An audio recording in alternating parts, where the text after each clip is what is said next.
현실을 겪었었던, 암담한 현실을 겪었었던 유고 시집들, 그리고 광복의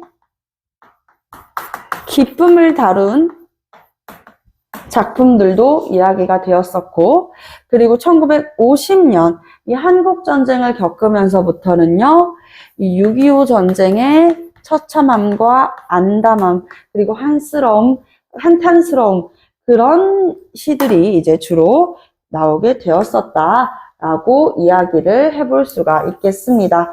아시겠죠? 자, 그래서 이때부터는 이제 60년부터는 요 48년부터 대통령을 했던 사람이 있어요. 우리나라 초대 대통령 누굽니까? 네, 맞습니다. 이승만 대통령이 60년까지 이제 장기 집권을 하게 되는데요. 이승만을 해야 하고, 이제 국민들의 손으로 투표를 하고 싶다. 선생님, 국민들이 투표했었잖아요. 부정선거 의혹이 빚어집니다. 3.15 부정선거로 인해가지고, 이 부통령 선거에서 부정선거를 해요. 그래서 이기붕을 이 이승만의 후계자로 앉히려는 게 아니냐라고 하는 여론이 커지자, 결국 우리나라 사람들은, 우리 대한민국의 사람들은 우리가 손으로 뽑은 사람을 이제 대표자로 앉히고자 한다. 민주주의, 우리나라에도 완벽한 민주가 와야 된다라고 하면서 우리가 성공한 최초의 민주화 운동으로 1960년에 일어난 4.19 혁명을 뽑습니다. 자, 이때부터는 다양한 참여 문학이 창작됩니다. 참여시들이 만들어져요. 대표적으로는 심동엽의 껍데기는 가라. 이 민주화라는 껍데기는, 민주라고 하는 껍데기, 우리 국민이 투표할 수 있다라고 하는 그 껍데기. 하지만 그 실상은 뭐예요? 완전 껍데기뿐이잖아. 부정선거도 하고, 이제 뭐 투표를 하는데 조폭들도 막 같이 들어와가지고 3인 1조 투표하고, 이게 진짜 민주라고 할 수 있냐? 민주의 껍데기는 가고 진짜 알맹이, 우리가 추구하는 그 민주화, 그것만이 남아라 라고 이야기하는 이 문학작품에 지금 뭘 넣은 거예요? 지금 일어나고 있는 사회적인 현실, 정치, 이런 것들을 다 담아서 정치에 참여하고 사회에 참여하는 문학을 쓰게 되는 것이죠. 그래서 참여 문학이 이제 쓰여지게 됩니다. 자, 그리고 나서 이 시기를 우리가, 이승만 대통령이었던 시기를 제1공화국이라고 하죠. 제1공화국 시기 이후에는 우리나라 역사상 가장 혼란하고 우리 국민들이 가장 못 살았던 시기를 경험하게 돼요. 자, 63년까지는 이제 두 가지 정부가 있었는데, 허정 과도 정부와 그리고 장면 정부입니다. 이 시기를 우리가 이공화국이라고 이야기를 하는데요. 우리나라 역사상 최초로 내각 책임제였었던 시기였습니다. 근데 대통령은 윤보선 대통령이었어요. 그래서 대통령파, 윤보선인 대통령파와 당시 이제 내각이었었던 이 총리 장면파 해가지고 장면파, 윤보선파 나눠져가지고 정치적인 다툼을 하고 있었단 말이야. 하지만 우리 국민들 입장에서 이런 정치적인 다툼이 크게 신경 쓰이지가 않죠. 왜? 우리 국민은 지금 당장 전쟁이 끝난 지도 얼마 되지 않아서 황폐화되어 있는 이런 우리나라의 영토, 토지, 먹고 사는 게 힘들고 기근에 시달리고 있는 당장의 삶이 더 중요했는데, 어떻게 나라의 정치인, 나란 일을 한다는 사람들이 이런 이 국민들의 소리에는 귀 기울여주지 않느냐라고 이야기를 하게 되면서, 결국에는 이제 63년, 사실 61년도부터 이 육사 출신의 박정희가 이 공화국을 내리게 되는 것이죠. 자, 그래서 이때부터 73년도까지는요, 박정희 정부 시기예요. 이때 대통령은 박정희 대통령이었었고, 이때를 3공화국이라고 이야기를 해요. 자, 3공화국 때는요, 여러분들, 박정희 대통령, 우리가 가장 원하는 게 뭐였어? 우리 지금 전쟁 끝난 지 얼마 안 돼가지고 못 먹고 못 살고 있다 그랬죠? 그래서 경제 개발을 하게 됩니다. 경제 개발 5개년 계획과 더불어서 독일로 간호사들과 광부를 파견하고, 그리고 베트남 전쟁에도 참전을 하고, 오일 쇼크 당시, 2차 오일 쇼크 당시 이제 중동의 건설 사업으로 우리의 젊은 청년들이 뛰어들게 되면서 이 외화를 많이 벌어들여 오게 되죠. 그래서 경제개발 5개년 계획은 성공적이었습니다. 우리나라는 굉장히 빠른 경제 성장을 거듭하게 되고, 그러면서 이 시기를 산업화 시기라고 이야기를 해요. 본격적인 산업화는 벌어들인 돈으로 70년대부터 이루어졌다고 이야기를 해도 과언이 아니었습니다. 하지만 73년도 이후 유신 헌법이 제정되면서부터 이 60년대 박정희와는 굉장히 다른 모습을 띠게 돼요. 대통령이 거의 왕처럼 군림할 수 있는 절대적인 권한을 가지고 있었던 시기, 바로 4공화국입니다. 이 시기도 마찬가지로 대통령은 박정희 대통령이었었는데요. 4공화국 때부터는 이 군부의 독재와, 그리고 대통령이 계엄령을 선포하고 우리 국민들을 탄압하고 있다라고 하면서 여러 여론들이 조성이 되었어요. 특히 이 유신 같은 경우에는 지금 도입이 돼도 굉장히 좀 쉽지 않을 법한, 오늘날에 갑자기 왕정으로 돌아간다 그래도 우리가 적응하기가 힘들 거 아니에요. 대통령이 이 국회의 3분의 1을 추천할 수가 있고, 그리고 헌법을 중지시킬 수 있을 정도로 강력한 힘을 가지고 있었던 이 시기에 이제 여러 민주화 운동들도 일어났었고요. 했었지만 79년도에 결국 이 박정희는 자신의 오른팔이었었던 김재규에 의해 가지고 제거됩니다. 그래서 1979년 10월 26일 이후부터 이 박정희 대통령의 4공화국이 막을 내리게 되는데요. 이 막을 내리게 됐었던 원인은 79년도 12월 12일 날에 박정희 대통령의 후임이죠. 이 육사 출신, 하나회 출신의 신군부 전두환이 정권을 차지하게 됩니다. 자, 그래서 79년 12월 12일 12.12 사태로부터 87년까지를 우리가 몇 공화국? 5공화국이라고 하죠. 이 5공화국을 거치면서 많은 문학 작품들은요, 이제 이 군부를 타도하고자 하는, 군부의 정치를 풍자하거나 아니면은 비판하는 작품들이 주로 나왔었고, 이 이후부터는 이제 우리가 우리 손으로 대통령을 직접 뽑습니다. 그래서 이때부터는 6공화국이라고 이야기를 하죠. 그러면서 우리는 이제 뭔가 급진적인 우리나라 역사상 안에서 막 엄청 제도나 아니면은 뭐 예를 들면은 헌법이나 이런 것들이 막 크게 바뀌지가 않았었단 말이야. 오늘날에도 6공화국이거든요. 그러다 보니 이제는 뭐에 초점을 맞추게 돼요? 개인의 삶. 개인에 조금 더 초점을 맞추게 된다, 이것이에요. 그러면서 여성 문제, 혹은 소수자 문제, 혹은 다문화라든지 다양한 이 사회적인 것들에 눈을 돌리게 되고 개인의 삶에 조금 더 집중을 하게 되는 문학 작품들이 창작이 되었었다. 대표적인 이제 문인으로는 이 신경림이라고 하는 시인이 있습니다. 신경림 시인이 쓴 농무 혹은 가난한 사랑 노래, 이런 작품들, 오늘날의 이 산업화라든지 혹은 농촌 사회가 점점 황폐화되어가는 그러한 현실을 노래하게 된다라고 볼 수가 있겠네요.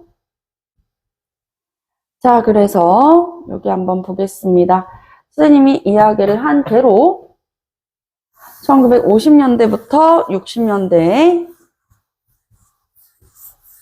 보게 되면은 50년대는 광복 직후에 기쁨과 기대를 담은 시 혹은 저항 의지를 담았었던 시들이 이제 시인이 돌아가시고 나서, 죽고 나서 이제 요거 시집이 출간되게 되었었다라고 얘기를 했고, 6.25 전쟁이 일어났어요. 1950년에 6.25 전쟁의 상흔으로 인한 슬픔과 허무 비판 의식 등을 담은 그런 시들도 이제 쓰여지게 되는 것입니다. 그리고 전통적 서정시의 순수성을 이야기하는, 회복하려고 하는, 대표적으로 이제 박목월 시인이 있죠. 이런 시들이 이제 쓰여지기도 했었고요. 이제 60년대부터는 4.19 혁명이 대표적이라고 그랬죠. 4.19 혁명이 좌절되었었던 이후 참여시 계열의 시들, 좌절된 이후 이 참여시 계열의 신농엽시, 껍데기는 가라 라고 하는 이 시들이나 혹은 순수 시들이 창작이 되었습니다. 산업화에 대한 이 박정희 대통령부터 시작됐었던 경제개발 5개년 계획으로부터 비롯됐었던 산업화는 경제개발되니까 좋죠. 그쵸, 좋기는 하죠. 그러나 그 너무나도 가빨랐었던 산업화에 따라가지 못했었던 소외된 이들에 대해 주목하는 시들도 쓰여졌다는 거예요.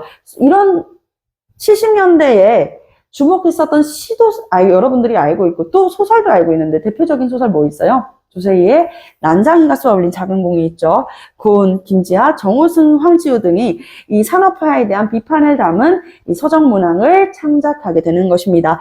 또한 이윽고 군부독재에 대한 비판과 풍자를 드러낸 작품들도 출간이 된 것이죠. 자, 1980년대 이후부터는, 87년이 끝났어요. 자, 그리고 나서부터는 우리나라가 이제 육공화국이야. 우리의 대통령은 우리가 뽑는다. 그리고 대통령은 이제부터 몇 년제 단임? 5년. 그렇죠. 5년이 되는 것이에요. 그래서 오늘날에도 마찬가지잖아요. 우리가 뽑고 대통령은 2번 할 수 있어요? 1번 할 수 있어요? 딱 1번 할 수 있습니다. 단임제입니다. 그래서 1980년대 이후부터는 우리가 너무 막 뭔가 급진적으로 바뀌는 정치적인 아니면은 뭐 역사적인 외세 침입 이런 것들이 크게 없다 보니까 개인적이고 일상적인 문제에 관심을 기울이게 된다라는 이야기가 되겠습니다. 생태주의 또는 여성주의 그리고 소수자 문제와 다문화 문제 등 다양한 사회적인 다양성을 담은 대표적으로 한민복, 신경림, 나이덕 그리고 김용태 등의 시가 발표가 되는 것이죠. 아시겠습니까? 이거는 서정문학에 대한 이야기였었고요. 우리 서사문학도 같이 한번 볼게요. 서사문학도 마찬가지입니다. 개화기 시기 때 이 계몽의식을 고취하려고 하는 우리나라가 이 계몽의식이 들어온 게 서양에 비해서는 당연히 늦을 수밖에 없었어요. 우리나라가 당시 이제 쇄국 정치였었던 것도 있었고 이거는 비단 흥선대원군의 쇄국 정치만을 이야기하는 것이 아닙니다. 우리 조선에서 막 이렇게 들어오는 서구 열강들 언제부터 들어왔어요? 19세기 후반부터 들어왔어. 1870년대 후반부터 들어왔단 말이죠. 그렇기 때문에 계몽의식 자체가 조금 늦게 들어왔지만 정말 열심히 고취하는 작품들이 나왔다는 것이죠. 그래서 신교육을 예찬하고 구습이 뭐예요? 구시대의 이런 관습들, 옛날의 관습을 타파하려고 하는 내용들의 이제 문학 작품, 그 중에서도 서사 작품, 소설 등이 쓰여지게 되는 것입니다.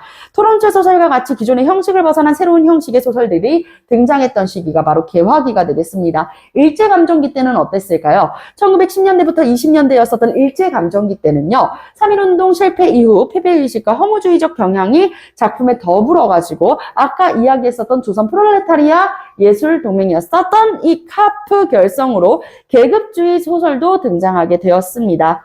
1920년대 소설은 전반적으로 암울한 성격을 보이기는 하지만 단편 소설의 기틀을 확립하게 되었었던 것이죠. 영상석 현진건 대표적인 작가입니다. 자, 일제감정기에 이 민족 말살 정책으로 인해 가지고 문학 활동이 확 위축됐었다고 이야기를 했어요. 여러분들 이해하셨죠? 그쵸?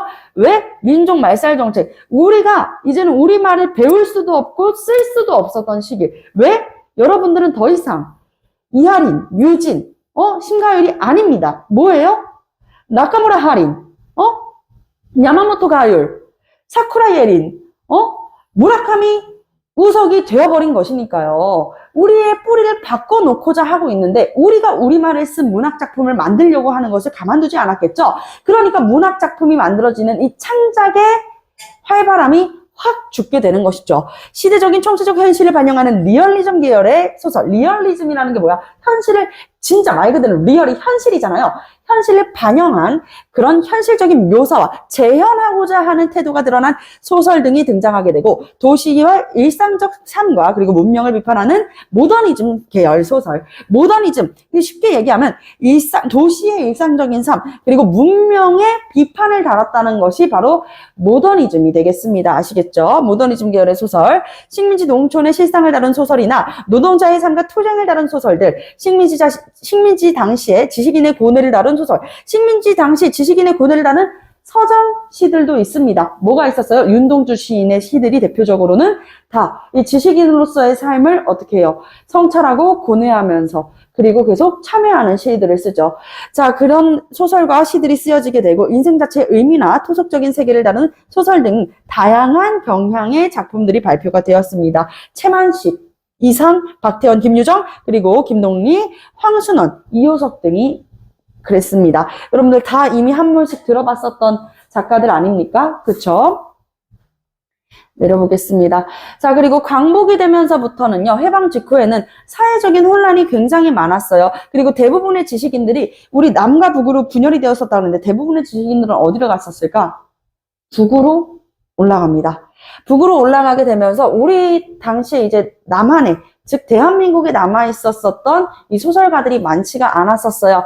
자, 그리고 이 전후 비극성을 반영한 소설들이 창작이 되었었고 혼란한 현실 문제에서 벗어나 인간의 본질과 순수성을 주목하는 작품들도 만들어지게 된다. 자, 그리고 나서 전쟁이 일어났었죠. 전쟁이 일어나면서 자유와 민주주의를 열망하는 민중의 저항의식 그리고 당대 시대를 반영한 소설 작품들이 많이 창작이 됩니다. 대표적으로 전쟁을 다룬 작품 뭐가 있어요? 바로 순환이대라는 작품이 있죠.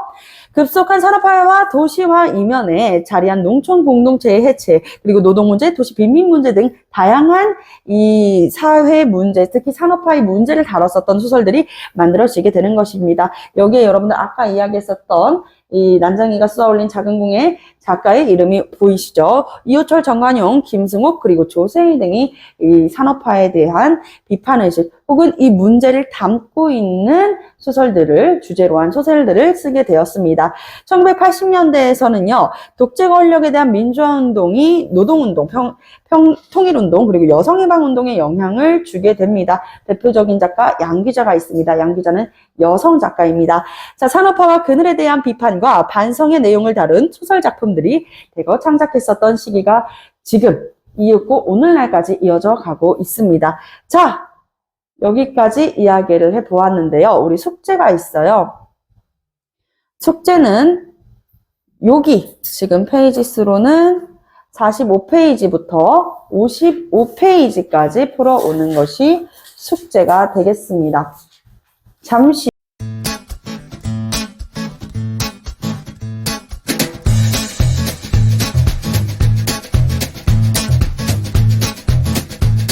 학원으로 전화 주세요.